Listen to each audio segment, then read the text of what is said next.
नमस्कार, मैं हूं आपके साथ हिमानी नथानी। बुलेटिन की शुरुआत करेंगे इस वक्त की बड़ी खबर के साथ, जो कि पालघर संतों की हत्या मामले से जुड़ी हुई है। इस पे एक सनसनीखेज खुलासा हुआ है। संतों की हत्या वाली रात का एक और वीडियो सामने आया है। इस वीडियो में नजर आ रहा है कि 6 पुलिस वाले यहां पर मौजूद हैं। महाराष्ट्र सरकार का झूठ इससे सामने आ जाता है। पहले केवल 2 पुलिस वालों की मौजूदगी की बात सामने आई थी, लेकिन इस वीडियो में पुलिस वाला बचकर भागता हुआ नजर आ रहा है। साधु को भीड़ के हवाले कर भागी पुलिस। किस तरह से इस वीडियो में हम आपको यहां पर दिखाने की कोशिश करते हैं, ये देखिए। जो मुख्यमंत्री की ओर से भी ये कहा गया था, उस वक्त महाराष्ट्र सरकार की ओर से ये कहा गया था कि सिर्फ 2 पुलिस वाले ही थे, या फिर ये बेबसी दिखाई गई थी कि सिर्फ 2 पुलिस वाले इतनी भीड़ के आगे आखिर क्या कुछ कर सकते थे। तो वो बेबसी जो दिखाने की बात हो रही थी, ये देखिए कि यहाँ पर 6 पुलिस वाले यहाँ पर मौजूद थे। बावजूद इसके कुछ नहीं कर पाई ये पुलिस और सीधे सीधे उस साधु को भीड़ के हाथ दे दिया। इस खबर पर और विस्तार से हम जानकारी लेते हैं, बात करते हैं। हमारे वरिष्ठ सहयोगी दीपक चौरसिया इस वक्त हमारे साथ ऑनलाइन पर जुड़ चुके हैं। दीपक जी, महाराष्ट्र सरकार के झूठ की पोल खोलती है ये वीडियो, जो एक और नया सामने आया है, जिसमें उस वक्त ये कहा गया था कि 1 पुलिस वाला 2 पुलिस वाले आखिर इतनी भीड़ के आगे क्या कर सकते थे, लेकिन 6 पुलिस वाले वहां पर नजर आ रहे हैं। क्या वाकई कुछ नहीं कर सकते? कर दूं कि वहां पर पुलिस वालों की संख्या के बारे में कोई महाराष्ट्र सरकार ने एग्जैक्ट जानकारी नहीं दी थी, लेकिन 2 पुलिस वालों को सस्पेंड किया गया था। इस बिना पर सस्पेंड किया गया था कि वो मौका जी। चलिए, दीपक जी से हम दोबारा संपर्क साधने की कोशिश करेंगे, लेकिन आपको बता दें कि जिस तरह से ये बात सामने आई थी, सरकार ने उस वक्त ये कहा था कि 2 पुलिस वाले उस वक्त वहां पर मौजूद थे, लेकिन ये वीडियो यहां पर बता रहा है, दिखा रहा है कि किस तरह से पुलिस वाले खुद ही, मतलब ये किस तरीके से पूरा एक साजिश के तहत था, क्या किया गया था। राम कदम जी इस वक्त हमारे साथ बीजेपी के स्पोक्स पर्सन जुड़ चुके हैं, उनसे हम पहला रिएक्शन इस वीडियो पर लेते हैं। राम कदम जी, एक और वीडियो जो बता रहा है कि आखिर क्या उस दिन हुआ था, क्या कहेंगे आप इसमें? बहुत ही दुर्भाग्यपूर्ण और इंसानियत के लिए एक कलंक जैसी ये दुर्भाग्यपूर्ण घटना घटी है और पूरे देश की मांग है, सभी साधु संतों की मांग है कि इसकी निष्पक्ष सीबीआई की इंक्वायरी की जाए, सीबीआई की ओर से जांच कराई जाए। अब देश एक संकट की घड़ी से गुजर रहा है और हम कोई आरोप प्रत्यारोप या कटाक्ष नहीं करना चाहते, पर यह पता नहीं चल रहा है कि महाराष्ट्र की सरकार, पूरे देश की मांग है कि सीबीआई की जांच हो, पर महाराष्ट्र की सरकार उसे क्यों नकार रही है। और जिस प्रकार से और भी मामले सामने आ रहे हैं, तो ये केवल मॉब लिंचिंग नहीं है, मॉब लिंचिंग के आगे की और बातें हैं। वो क्या है, आपसे विस्तार से समझना चाहेंगे। दुर्भाग्य ये है कि यहाँ पर महाराष्ट्र के मुख्यमंत्री और महाराष्ट्र के जो होम मिनिस्टर हैं, वो खुद प्रेस कॉन्फ्रेंस लेकर के या फेसबुक लाइव पे ये कह रहे कि अफवाहों के कारण ये हुआ है। अब राज्य का मुखिया ही कहेगा और होम मिनिस्टर ही कहेंगे अफवाहों के कारण हुआ है, तो ये उनका कहना कहीं ना कहीं जांच करने वाली पुलिस के ऊपर ये दबाव डालना है कि उन्होंने आगे किस दिशा की ओर जांच करनी है। और इसका आरोप आप पर भी लग रहा है कि आप लोग उसको उतनी हवा दे रहे हैं। नहीं, ये विषय हवा का नहीं है। एक 70 वर्ष के बुजुर्ग संत है जिनका पूरा जीवन अध्यात्म के लिए समर्पित है। ऐसे 70 वर्ष के बूढ़े महंत को जिस बर्बरता से मारा गया, क्या उन्हें न्याय नहीं मिलना चाहिए? आज पूरे देश के संत क्रोधित है, पूरा देश आज उस चीज के लिए दुखी है। एक 70 वर्ष का आदमी क्या बच्चे चुराने के लिए जा सकता है? ठीक है, भगवे वस्त्र उन्होंने पहने हैं। ठीक है, ऐसी स्थिति में जिस प्रकार से उन्हें मारा जाता है जी, ये कोई मतलब साजिश। मैं आपकी बात का जवाब ले लेती हूँ। हमारे साथ कांग्रेस की ओर से सचिन सावंत जी भी जुड़ चुके हैं। सचिन सावंत जी, सोनिया जी ने तो अब तक कुछ नहीं कहा, लेकिन चलिए आप ही कह दीजिए, अब आप क्या कहिएगा इस वीडियो को देखने के बाद? देखिए, जिस तरह से आप कह रही हैं कि सोनिया जी ने कुछ नहीं कहा, मतलब कहना तो चाहिए था ना भाई। देखिए, अगर आप लोग मिलजुल कर सरकार चला रहे हैं, आपके प्रदेश में ऐसा कुछ होता है, तो क्या आपकी जवाबदेही नहीं बनती है? क्या आपसे सवाल नहीं पूछा जाना चाहिए? नहीं, आप मुझ पर सवाल उठा रहे हैं तो जाहिर सी बात है कि मैं उसका जवाब तो दूंगी ना, क्योंकि आप तो मेरे सवाल का जवाब नहीं दे रहे। लेकिन मैं तो दूंगा जवाब, आप मुझे वक्त तो दीजिए ना, बजाय इसके कि आप मुझ पर उल्टा सवाल उठा। दूसरा भी एक रूप आता है जो कि देश भर में मॉब लिंचिंग की घटनाएं हुई, उसके बारे में प्रधानमंत्री भी चुप बैठे, उसके बारे में तो कभी। अरे आप इस मुद्दे की बात कीजिए ना, आप इधर उधर दाएं बाएं की बात मत करिए, आप सिर्फ पालघर पर रहिए ना पहले। सुनिए बात, ये कह देने से आपका जुर्म कम नहीं हो जाएगा, क्योंकि अगर आपकी सरकार है, मिलजुल कर सरकार आप चला रहे, जाहिर सी बात है आपसे सवाल पूछा जाएगा ना। तो आप ये मत कहिए कि वहां ये हुआ था, उनको जवाब देना चाहिए, पहले आप तो जवाब दीजिए। सुनिए बात तो सुनिए, हम जवाब दे रहे, मेरा जवाब तो सुनिए जी, कहिए। अभी शायद थोड़ा सा दर्द हुआ होगा, कहिए, लेकिन जवाब सुनिए। पहली चीज ये है कि जहां तक बात है ये घटना हुई, इसका सभी ने निषेध किया, कड़ी निंदा की है, इसमें कोई दो राय नहीं। जहां तक बात है अफवाहों की, निश्चित तौर पर अफवाहें थी, उसमें कोई दो राय नहीं।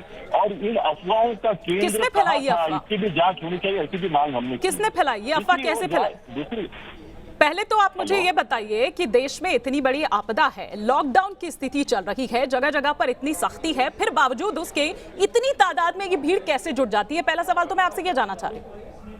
देखिए, आपको अगर सच्चे लोगों को बताना है तो मुझे मैं बताना चाहता हूँ कि बता ये दीजिए। घटना 3 जगह हुई है, सिर्फ उधर पालघर के उसी गढ़चिंतले गांव में नहीं हुई है। अच्छा, मतलब 14 तारीख को भी हुई है, 17 तारीख को भी हुई है।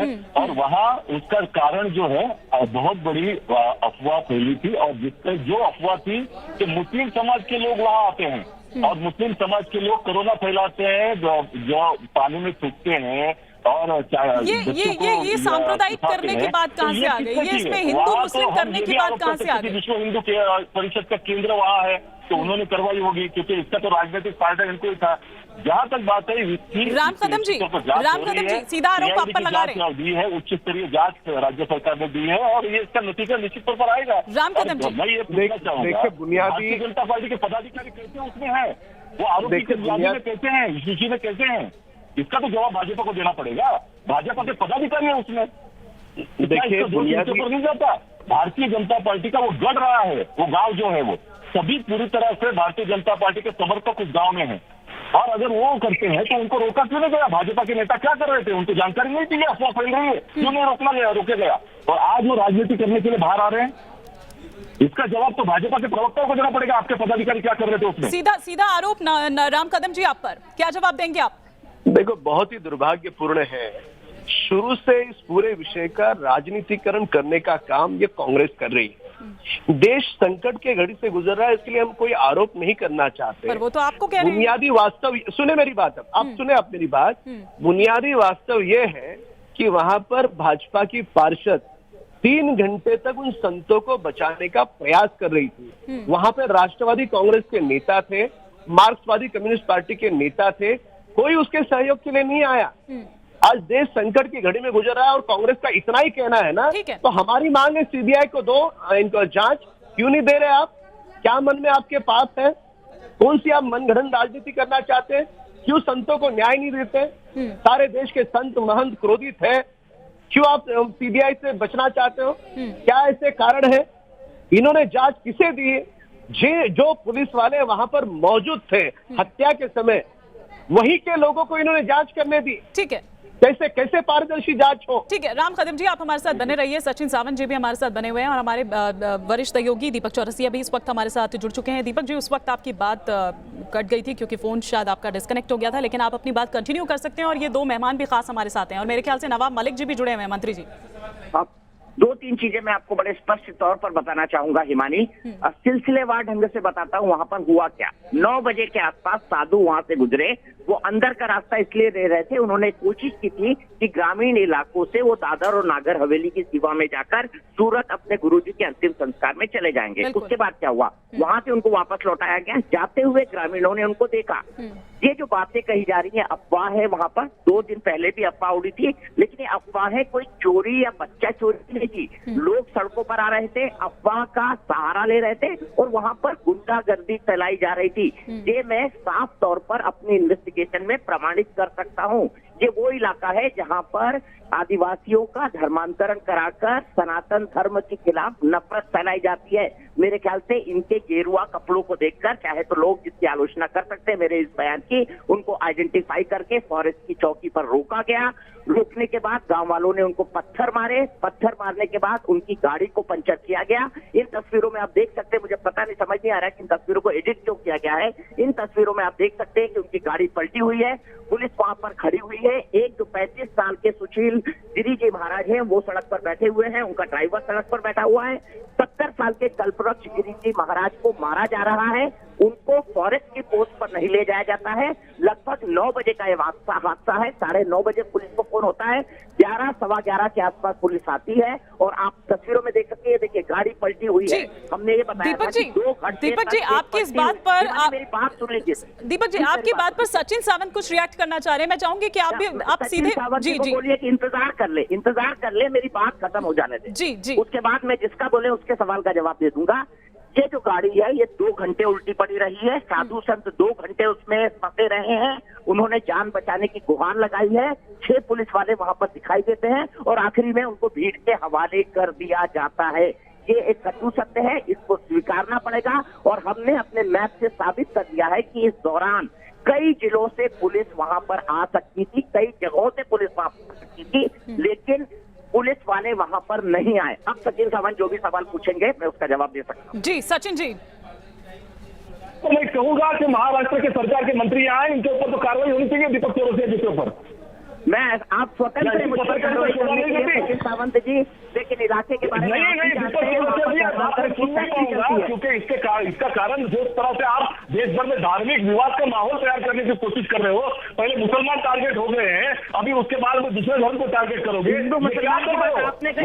सचिन जी दूसरे धर्म का कोई नहीं था कि मुसलमान जो है वो और ऐसी घटना 3 जगह हुई है और गुंडागर्दी का माहौल नहीं है। लोग वहाँ पेट्रोलिंग कर रहे थे, उनको लग रहा था कि इधर चोरी हो रही है, यहाँ मुसलमान आ रहे हैं और मुसलमान बच्चे उठा रहे हैं, मुसलमान यहाँ कोरोना फैला रहे हैं। ये ऐसी अफवाह है और विश्व हिंदू परिषद के लोग भी खिला सकते हैं।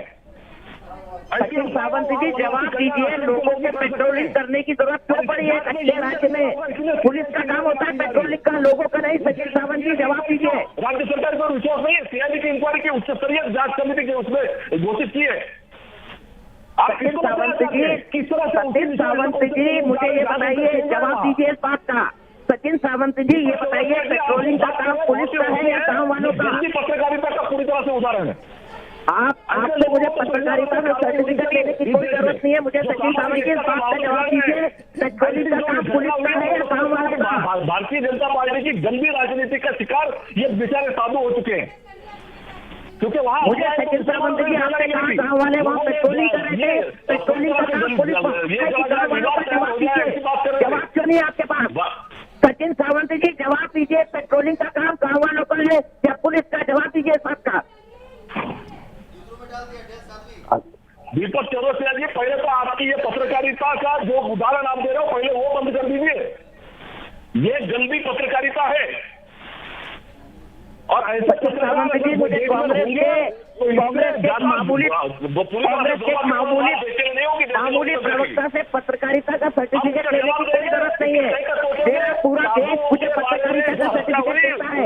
सचिन सावंत जैसा आदमी जो मेरे सामने है वो मुझे पत्रकारिता का सर्टिफिकेट ना दे। भाजपा के लोगों को शासन होगा, भाजपा की तरफ से जिस तरह से वो अफवाहें फैलाई गई उसके ऊपर भी शासन होगा, उसके तय तक पहुंचेंगे, विश्व हिंदू परिषद के केंद्र तक भी पहुंचेंगे हम, कि जहाँ से अफवाहें उड़ाई जा सचिन सावंत जी हिम्मत है तो चित्रा चौधरी जो बीजेपी की सरपंच है गांव की, उसको आपने सुरक्षा क्यों दी है बताइए? उसको जान से मारने की धमकी क्यों मिल रही है बताइए?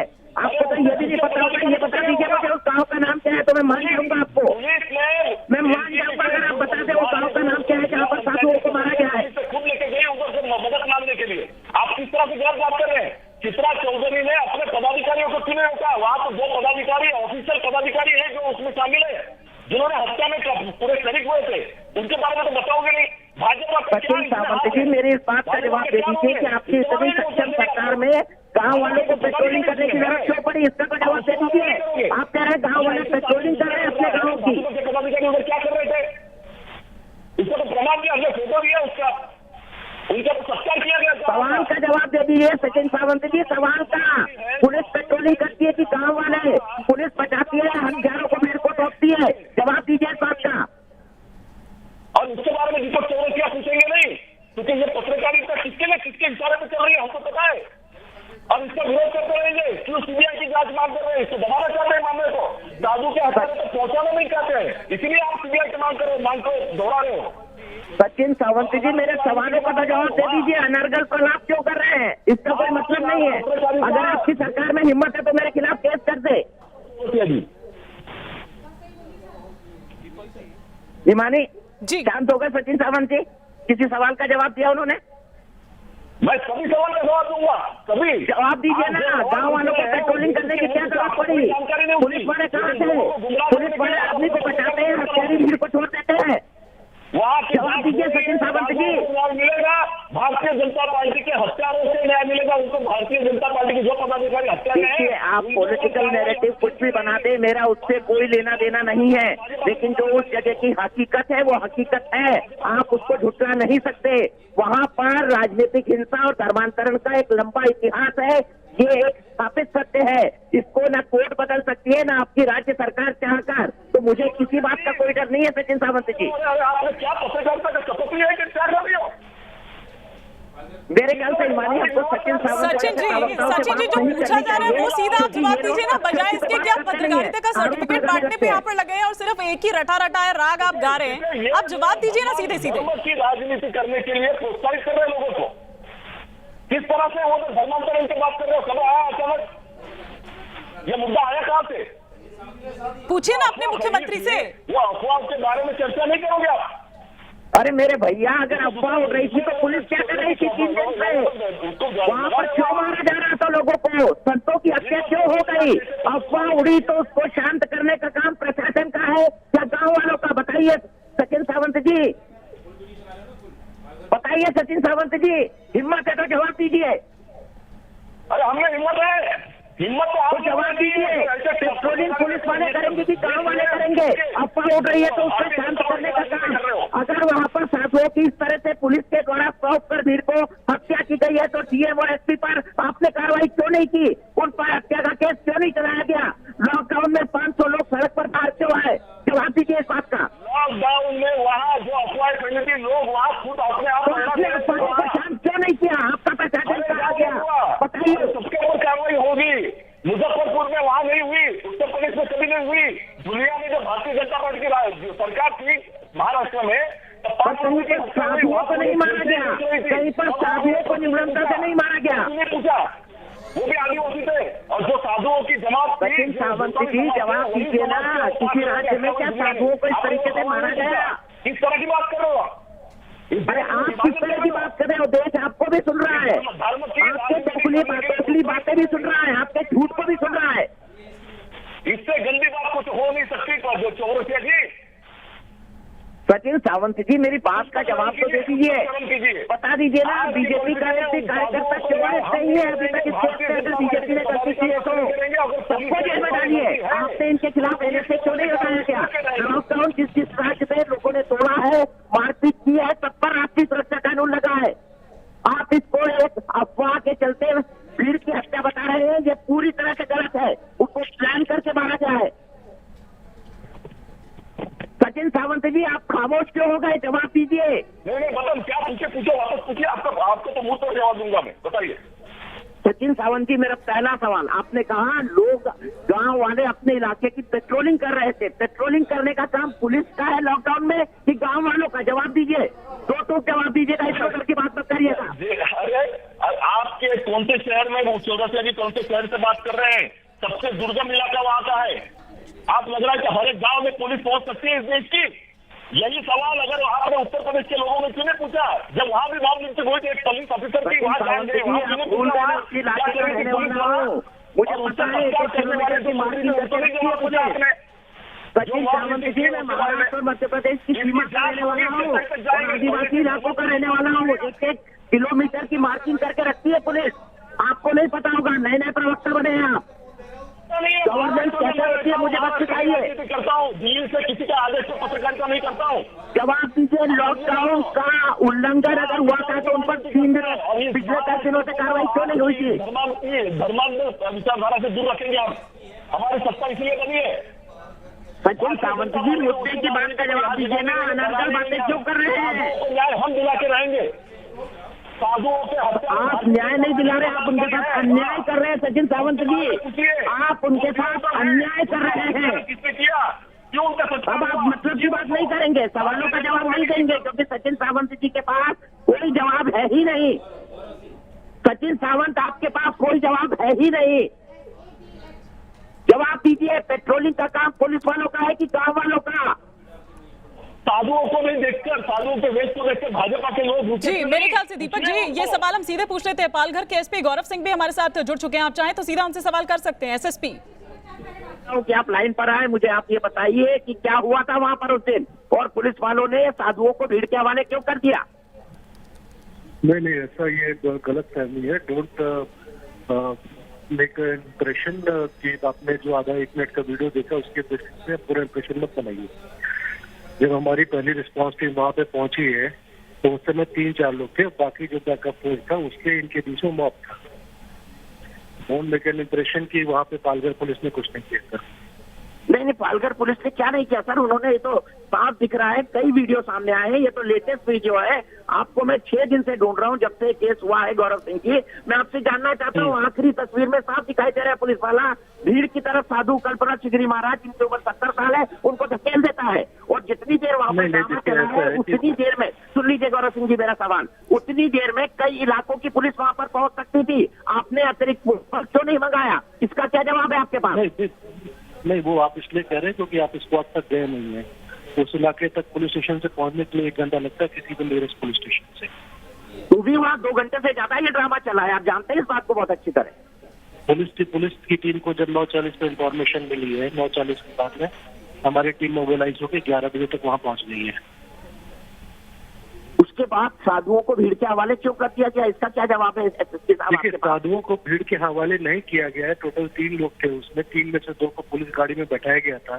तीसरा साधु जब भीड़ गाड़ी में बैठने के लिए चढ़ा उस समय भीड़ अचानक से एग्रेसिव हो गई। उसको बचाने के चक्कर में हमारे जो आदमी जिसका वीडियो आप बता रहे हैं, ये शरीफान, उनको भी चोटें आई और वो वहाँ पे गिर पड़े थे। गिरते हुए तो फुटेज में नहीं दिखाई दे रहे गौरव सिंह जी, लेकिन मैं आपसे ये भी जानना चाहता हूँ, अगर सिचुएशन इतनी आउट ऑफ कंट्रोल थी, सर ये वीडियो तो देश भर में घूम रहा है गौरव सिंह जी, मुझे आप इस बात का जवाब दीजिए, अगर इतनी स्थिति आउट ऑफ कंट्रोल हो गई थी तो क्या आपकी सिचुएशन को एसेस कर क्यों मदद नहीं ली गई? टेलीफोन पर क्यों नहीं अपील की गई? प्रशासन के पास 10 अन्य हथियार होते हैं ऐसी सिचुएशन से निपटने के लिए, वहाँ पर पुलिस क्या कर रही थी? आपकी आवाज कटती है एकदम अगेन। गौरव सिंह जी, मैं ये पूछ रहा हूँ आपसे बड़ी शालीनता से कि पुलिस प्रशासन के पास तो ऐसी स्थितियों से निपटने के लिए कई एसओएस अधिकार होते हैं, क्या उनके पास बंदूक थी? अगर बंदूक थी तो उन्होंने हवाई फायरिंग क्यों नहीं की? सुनिए, पहली बात तो there is no provision for हवाई फायर, ठीक है। दूसरी बात ये कि जो हमारी टीम वहाँ पे पहुंची थी, जो फर्स्ट रिस्पॉन्डर थे, उनके पास में वेपन्स नहीं थे। जो वेपन जिस टीम के पास में थे वो पीछे रह गई थी, उसके बीच में मॉब था, तो we can not resort to indiscriminate firing, क्योंकि जो पीछे वाली टीम थी उसको पता नहीं था कि वहाँ पे घटना में क्या चल रहा है। वो वीडियो से बाद में स्थिति सामने हुई है कि वहाँ पे क्या चल रहा है, लेकिन जो पीछे वाली टीम थी जिसके पास में वेपन्स थे, उनके सामने सिचुएशन क्लियर नहीं थी कि वहाँ पे एक्चुअली चल क्या रहा है। तो आपके गृह मंत्री, इसका मतलब आपके कई नेता झूठ बोल रहे थे जो ये कह रहे थे कि वहाँ पर पुलिस ने एक हवाई फायरिंग की है, और आप कह रहे हैं कि हवाई फायरिंग का कोई प्रोविजन नहीं है कानून के अंदर, अगर भीड़ उत्तेजित हो जाए तो? नहीं, हवाई फायरिंग का कुछ नहीं है। वी हैव टू, आपको अगर मारना है तो अपने उसके लिए मतलब मारते हैं, जान बचाने के लिए मारते हैं, सामने वाले को इंजर करने के लिए मारते हैं, उनको डराने के लिए नहीं होता है, ठीक है। दूसरी बात ये जो फायरिंग हुई है वो आरोपियों का, जब हम लोग उनके पीछे लगे हुए तो उस दौरान पे 2 फायर हुए। ये आरोपियों के पीछे लगने पर फायर हुए ना, लेकिन साधुओं को बचाने के लिए आप बहुत कटु सत्य मान रहे हैं कि कोई फायरिंग की ही नहीं गई और पुलिस टीम के पास कोई हथियार थे ही नहीं। अगर ये इलाका इतना खतरनाक है, अगर यहाँ हफ्ते भर से 10 दिन से अफवाह उड़ रही थी, तो उसको शांत करने के लिए एसपी पालघर गौरव सिंह और डीएम ने क्या किया, बताइए मुझे। देखिए, ऐसा है कि 14 तारीख से अफवाह उड़ रही थी, अफवाह के कारण साधुओं को मार दिया गया। ठीक है दीपक जी, जी बिल्कुल। गौरव जी, चाहूंगी थोड़ा संक्षिप्त में क्योंकि थोड़ा समय की कमी है। नहीं, 14 तारीख को जैसे ही अब सारथी की घटना हमारे सामने आई थी, उसी समय सबको निर्देश दिए गए थे कि हर गांव में घूम के पुलिस पाटिल और सरपंचों की मीटिंग की जाए, पुलिस वैन जो है गांव जाके माइक पे अनाउंस करेगी, जैसा कि हुआ था। अनफॉर्चुनेटली उस गांव तक, वहां तक हमारी टीम उस समय तक पहुंच नहीं पाई थी, ठीक है, क्योंकि घटना 1-2 दिन बाद ही चली गई थी। We have all maintained all the official record. चलिए ठीक है, मैं माफी के साथ यहाँ पर रोकना चाहूंगी इस बातचीत को। फिलहाल शुक्रिया दीपक जी आपका भी, और गौरव सिंह हमारे साथ जुड़े हुए थे, एसपी पालघर। फिलहाल हमें यहाँ पर एक ब्रेक के लिए रुकना होगा, लेकिन खबरों का सफर जारी है।